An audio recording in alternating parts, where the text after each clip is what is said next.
నటరాజుకి నట భంగిమవో కీర్తన తోంతన శంకరునికి సంకీర్తనవో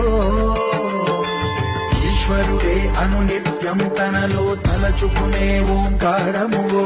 శివ హృదయం కరిగించే ఆ పంచాక్షరివో ఈ మదిలో మహాదేవుడినే కొలువుంచగా కైలాసమువో అతని పాదము చందన వెలిగే